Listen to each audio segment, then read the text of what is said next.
दिल्ली में कोरोना के केस बेहद तेजी से बढ़ रहे हैं। बीते 24 घंटे में दिल्ली में कोरोना के 17,335 नए मामले सामने आए, जबकि कोरोना के चलते 9 लोगों की मौत हो गई। बीते साल 8 मई के बाद ये एक दिन में कोरोना के सबसे ज्यादा केस हैं। दिल्ली में कोरोना की संक्रमण दर बढ़कर 17.73% पहुंच गई है, जो पिछले साल 11 मई के बाद सबसे ज्यादा है। दिल्ली में कोरोना के एक्टिव केस 40,000 के करीब पहुंच गए। मुंबई में लगातार दूसरे दिन कोरोना संक्रमण के 20,000 से ज्यादा केस सामने आए। एक दिन में मुंबई में कोरोना के 20,971 नए केस मिले, जबकि कोरोना के चलते 6 लोगों की मौत हुई। मुंबई के धारावी इलाके में भी कोरोना का संक्रमण तेजी से बढ़ रहा है। शुक्रवार को धारावी में 150 लोग कोरोना पॉजिटिव पाए गए। उत्तर प्रदेश में कोरोना संक्रमण के मामलों में लगातार तेजी से इजाफा हो रहा है। बीते 24 घंटे में यूपी में नए कोरोना मरीजों की संख्या 4,000 के पार पहुंच गई। यूपी में बीते 24 घंटे में कोरोना के 4,228 नए केस मिले। साथ ही कोरोना से एक शख्स की मौत हो गई। राज्य में संक्रमण की दर बढ़कर 2% के करीब पहुंच गई है। इसके साथ प्रदेश में कोरोना के एक्टिव केस बढ़कर 12,337 हो गए। पश्चिम बंगाल में एक दिन में कोरोना संक्रमितों की संख्या 18,000 के पार पहुंच गई है। बीते 24 घंटे में पश्चिम बंगाल में कोरोना के 18,213 नए केस सामने आए। अकेले राजधानी कोलकाता में कोरोना के 7,484 मामले सामने आए। चिंता की बात है कि पश्चिम बंगाल में संक्रमण की दर बढ़कर 26% से ज्यादा हो गई है।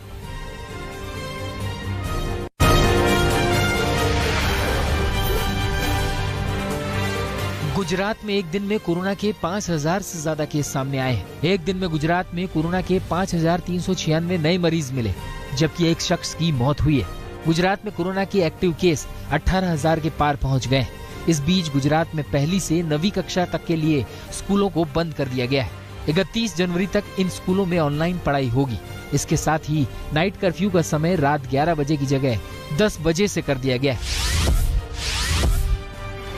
राजस्थान में कोरोना संक्रमण के 3300 नए केस सामने आए, जिसमें से 1527 केस राजधानी जयपुर में मिले। कोरोना से राजस्थान में 2 लोगों की मौत हुई है। अब राजस्थान में कोरोना एक्टिव केस बढ़कर 10,000 के पार पहुंच गए।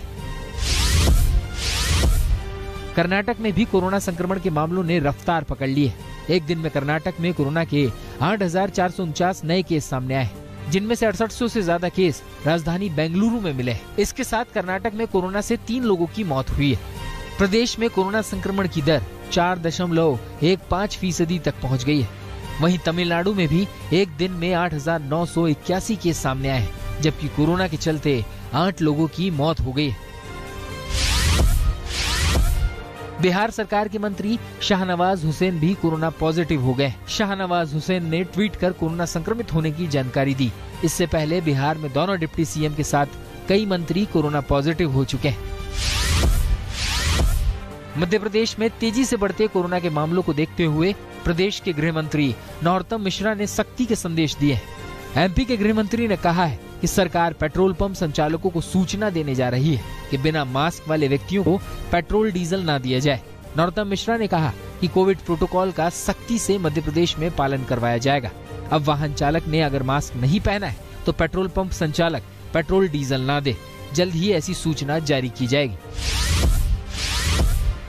ओडिशा सरकार ने राज्य के सभी स्कूलों और कॉलेजों को 1 फरवरी तक बंद करने की घोषणा की है। राज्य सरकार का ये फैसला 10 जनवरी से प्रभावित होगा। इस दौरान कक्षा 12 तक के सभी स्कूल और कॉलेज 1 फरवरी तक बंद रहेंगे। राज्य में तेजी से बढ़ रहे कोविड मामलों को देखते हुए सरकार ने ये फैसला लिया है।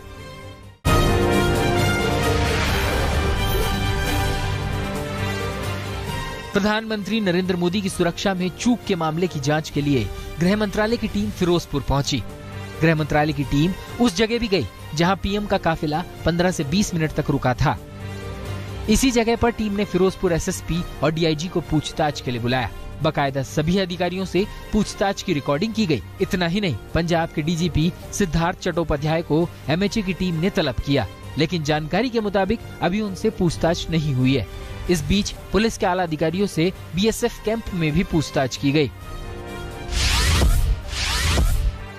फिरोजपुर पहुंची गृह मंत्रालय की टीम ने बठिंडा एयरफोर्स स्टेशन पर एसएसपी बठिंडा से पूछताछ की। बताया जा रहा है कि पीएम मोदी के रूट को जो काफिला एस्कॉर्ट कर रहा था, उसमें ज्यादातर बठिंडा की एस्कॉर्ट गाड़ियां थी, जो आगे के रूट को लेकर सीधा एसपीजी से जानकारी शेयर कर रही थी। पंजाब में प्रधानमंत्री नरेंद्र मोदी की सुरक्षा में हुई चूक की जांच के लिए सुप्रीम कोर्ट एक कमेटी का गठन कर सकता है। सुप्रीम कोर्ट ने शुक्रवार को इसका संकेत देते हुए फिलहाल केंद्र और राज्य सरकारों की तरफ से गठित कमेटियों को अपना काम रोक देने के लिए कहा है। कोर्ट ने पंजाब हरियाणा हाई कोर्ट के रजिस्ट्रार जनरल से मामले से जुड़े रिकॉर्ड सुरक्षित करने के लिए कहा है। मामले पर सोमवार को अगली सुनवाई होगी। फिरोजपुर में सीमा सुरक्षा बल को सतलुज नदी में एक संदिग्ध नाव मिली है। हालांकि अभी इस बारे में जानकारी नहीं मिल सकी है कि ये नाव यहाँ कैसे पहुंची, इसे लेकर कौन यहाँ आया। लेकिन नाव की बरामदगी इसलिए अहम हो जाती है क्योंकि 2 दिन पहले प्रधानमंत्री नरेंद्र मोदी भी इसी इलाके में थे। उनका काफिला मौके से महज 50 किलोमीटर की दूरी पर फंसा था। पीएम की सुरक्षा में चूक के मामले में नवजोत सिंह सिद्धू ने केंद्र सरकार पर बड़ा हमला बोला है। सिद्धू ने कहा कि पीएम मोदी को हवाई मार्ग से जाना था, सड़क से जाने का प्लान नहीं था, तो वो कैसे गए। इतना ही नहीं, सिद्धू ने पूछा क्या इस मामले में आईबी सेंट्रल एजेंसी जिम्मेदार नहीं है।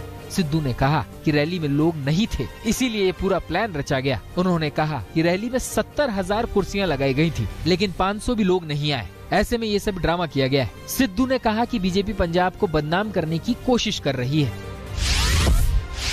पंजाब बर्बाद करना ते इन्हां नूं पा दिओ, वो ते कल पता लग ही गया जदों 500 बंदा 70,000 कुर्सी दे अगे बैठा सी ते अज 20,000 बंदा एक नहीं हिले।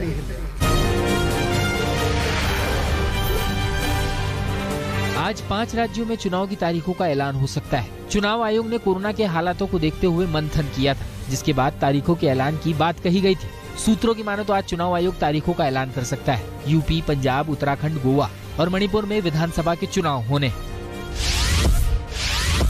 महाराष्ट्र के नागपुर में आरएसएस मुख्यालय समेत कई अहम ठिकानों पर आतंकी संगठन जैश ए मोहम्मद के निशाने पर है। इस बात का खुलासा खुद नागपुर के पुलिस कमिश्नर ने किया है। इस जानकारी के बाद सभी महत्वपूर्ण ठिकानों पर सुरक्षा बढ़ा दी गई है। वहीं अतिरिक्त पुलिस बल की तैनाती की गई है, जिसमें संघ का मुख्यालय भी शामिल है। हर तरफ पुलिस चौकसी बरत रही है। आरएसएस मुख्यालय परिसर और उसके आसपास फोटोग्राफी और ड्रोन उड़ाने पर रोक लगा दी गई है। पुलिस के मुताबिक जैश ए मोहम्मद से जुड़े आतंकियों ने करीब 2 से 3 महीने पहले नागपुर में रैकी की थी।